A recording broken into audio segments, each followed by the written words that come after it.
Kemi edhe kryeministrin e Greqisë aty. Po, ishte edhe kryeministri i Greqisë, edhe Spanjës dhe kryeministrin e Italisë, pra i kemi gjithë. Pra kemi gjithë botën perëndimore. Është Meloni apo Meloni? Meloni. Gjorgja.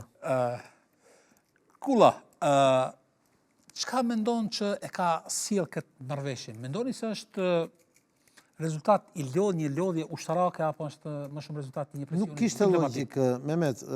Nëse kjo luftë do të vazhdonte, do të kishim konsumin e më tutjeshëm të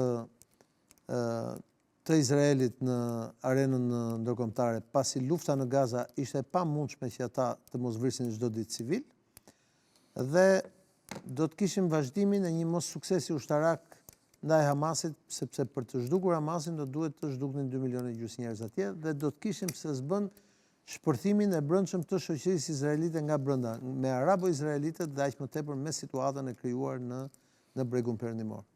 Kështu që nuk kishte asnjë zgjidhje tjetër. Edhe Hamasi nuk kishte si vazhdonte më një luftë ku vazhdonin dhe vriteshin shtetasit dhe qytetarët e vet.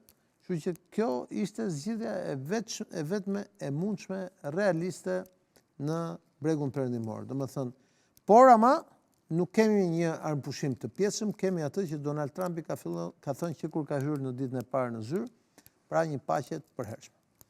Kulla, ne në këtë pjesë kemi presidentin e Egjiptit këtu. Po. Al-Sisin. Një njeri me një rol të jashtëzakonshëm. Shumë pak është dëgju zëri e Egjiptit së paku. Egjipti është. Ne asaj kemi dëgjuar. Egjipti është një vend shumë serioz, aq më tepër Al-Sisi që është ushtarak. Është vendi kufitar që ka mbajtur peshën më të madhe për shkak të kufirit, të ndihmave të popullsisë etj. Shërbimet sekrete të Egjiptit kanë qenë permanent në lidhje komunikuese mes perëndimit edhe vendeve arabe dhe Hamasit. Ki parasysh që gjitha tunelet e Hamasit të çojnë në Egjipt, dhe roli i Egjiptit në këtë marrëveshje është kyç, është jashtëzakonshëm, duke konsideruar faktin që Hamasi dhe popullsia e Gazës e kanë bazën e tyre edhe ideologjike, edhe historike, edhe genealogjike e kanë në Egjipt. Kulla, sa do të ndikojë kjo në kjo marrëveshje në aksin Iran, Irak, Siri, Liban? Shiko, ka përfunduar një herë për gjithmonë. Në Liban kemi pak.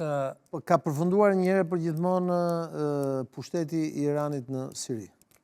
Kjo është pak për sigurt.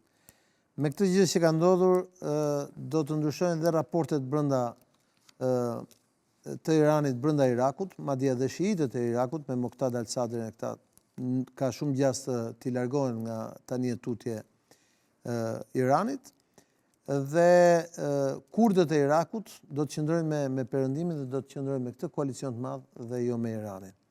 Kështu që ajo pjesa e atyre lagjeve në jugun e Beirutit dhe atyre fshatrave në pjesën jugore të Libanit, që ka qenë nën kontrollin dhe nën influencën e Hezbollahut, do vi dhe ajo dal nga dal, jo për një herë, drejt zbutjes, dhe vetë Hezbollahu do jeti detyruar të hyjë në një lloj, ta lexojë situatën e re gjeopolitike dhe të hyjë në një lloj transformimit të brendshëm edhe politik edhe ushtarak. Për shkak se popullsia e Palestinës